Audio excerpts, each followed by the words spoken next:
Halo, udah lama nggak nongol di channel pribadi dan di sini aku mau cerita kenapa hal itu bisa kejadian. Tapi sebelumnya aku tuh penasaran, kapan terakhir aku up? By the way, ini buku yang lagi aku baca lagi, Law of Human Nature. Terakhir aku upload kapan? YouTube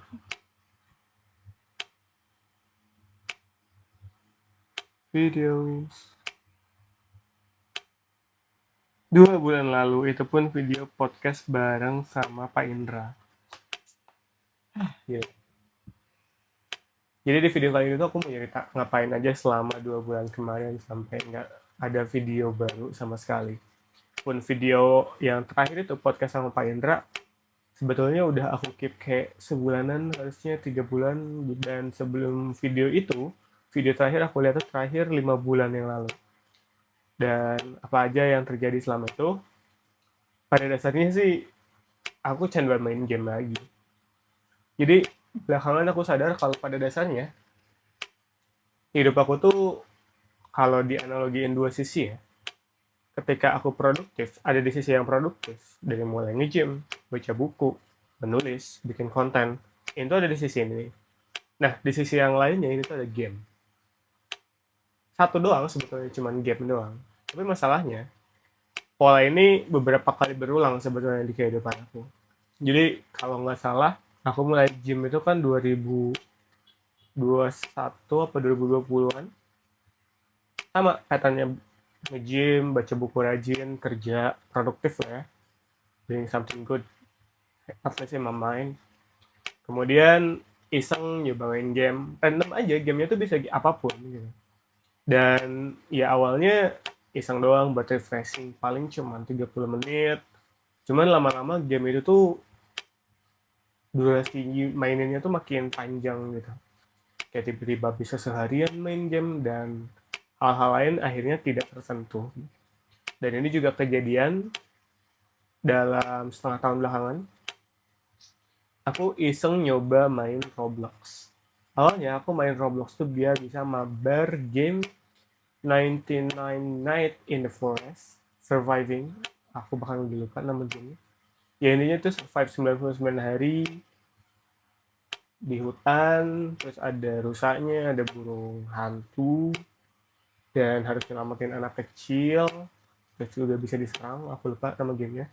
Bahkan aku sempat bikin channel sendiri buat khusus main game Roblox.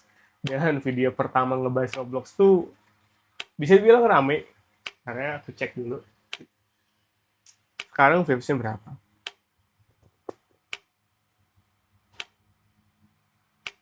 Kita lihat nama channelnya itu Kedelai Malika. Oh, Roblox.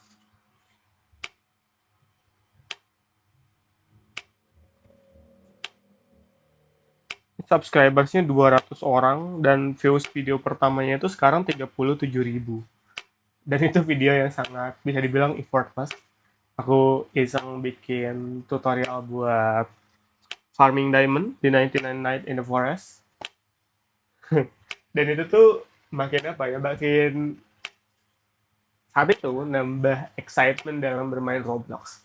Nambah ya, aku ngerasa adrenalin dan aku ngerasa ada potensi AdSense di situ. Karena video ini, channel YouTube aku pribadi ini, yang sekarang kamu sedang tonton, itu tuh kan videonya udah sangat banyak. Tapi memang aku juga ngeditnya nggak niat-niat banget, karena memang aku niatnya bikin video aja.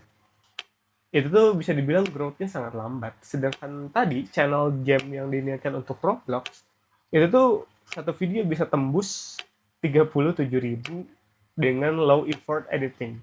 Subscribersnya bisa sampai 200-an tadi. Aku nggak tahu channel ini subscribersnya berapa.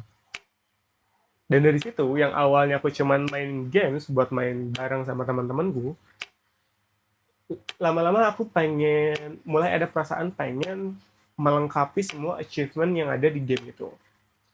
Kayak survive 500 hari, dan gagal beberapa kali. Ada juga itu dokumentasi live-nya di channel itu. Namanya channelnya Kedelai Malika, cari aja Kedelai Malika Roblox atau Kedelai Malika 99 in the Forest. Kemudian diselingi juga aku mulai mengenali game-game lain yang ada di Roblox, dan salah satu yang cukup populer yaitu Fishit, game AFK sebetulnya. Dan memang sama, awalnya tuh aku main cuman buat AFK doang, sambil aku kerja aku nyalain Roblox, terus gamenya aku AFK-in, aku fokus kerja, terus sesekali aku cek karena kan ada maximum inventory capacity, ketika aku penuh aku jualin ikannya dan aku AFK-in lagi, gitu aja terus sebenarnya. Tapi lama-lama angka-angka yang gak penting di pojokan kanan tentang possibility rarity yang ada, entah kenapa itu jadi terasa sangat menarik gitu. Rasanya tuh kalau punya ikan secret itu keren, padahal itu kan cuma ikan virtual dan sifatnya gacha sebetulnya. Dan ya gitu, terus akhirnya aku nyoba game-game lain, aku sempat mabar sama istriku main ini Squid Game, terus aku juga sempat main apa lagi, oh ini Plant vs Brain Rot, aku juga main Grow Garden. Pokoknya akhirnya semua game-game Roblox yang populer itu tuh aku mainkan gitu loh.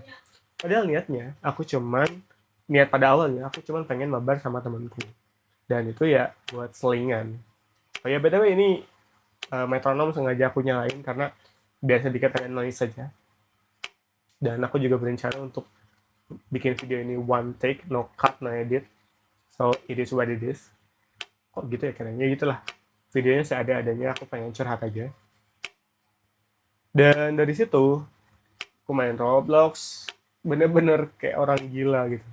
Aku mulai tahu bahwa setiap game itu ada admin update, kayak misalkan terutama kayak Grow Garden, ketika admin abuse itu tuh semua mutasi itu dikeluarin, bahkan bibit-bibit tanaman yang langka yang susah banget didapat itu bisa dikeluarin gitu aja. Lollipop buat naikin level pet dan lain-lain. Dan versus Brandot juga sama, dan terlebih karena ini aku dan terlebih ya karena aku memang standby di rumah all the time, ya ya pokoknya everything getting worse dan aku semakin tidak produktif. Sempat juga kan aku tuh sebetulnya bikin akun khusus buat bahas buku di Instagram, reels pendek, namanya akunnya itu atas nama Kilam. Itu juga akhirnya tidak tidak kegarap, nggak ada yang kegarap sama sekali. Beneran pokoknya aku bangun tidur main Roblox, bangun tidur main Roblox, main tidur, bangun tidur main Roblox. Oh ya, naik gunung juga aku nyoba. Ya seru sih, cuman rasanya nggak worth it ketika game itu udah mulai nyedot waktu begitu banyak. Selain game juga, tadi aku sempat singgung bahwa aku tuh bikin akun atas nama Kilam. Itu kan sebetulnya niat produktif aku biar sharing soal buku, karena video long format gini kadang bikin pusing kalau harus bikin konten dengan tema-tema tertentu. Jadi aku pengen bikin kayak bit size konten yang aku dapat insight tertentu dan aku ngerasa insightnya seru, aku share dalam bentuk reels. Ya beberapa hari, beberapa minggu, beberapa bulan works, cuman lama-lama akunya lebih jadi kecanduan buat scrolling reels, consuming konten orang lain without really creating a content. Gila, belakangan ini kalau aku ngomong campur-campur Inggris berasa anak jaksel. Tapi itu sebenarnya efek samping karena buku-buku yang aku konsumsi sekarang bisa bilang semuanya, dan buku-buku yang aku baru beli itu buku-buku bahasa Inggris. Dan aku memang juga bukan belakangan sih, aku juga sering ngobrol sama ChatGPT pakai bahasa Inggris. Jadi ya itu alasannya. Ya intinya alasan setengah tahun ini nggak ngonten-ngonten di YouTube itu karena waktuku kesedot sama game dan sosial media. Dan itu semua sebetulnya pure kesalahan aku. Pure karena aku nggak punya self control yang baik. Pure memang ya harus diakui memang itu kekurangan dan cacat aku, dan karena ini tuh bukan pola pertama gitu. Dari dulu polanya seperti ini.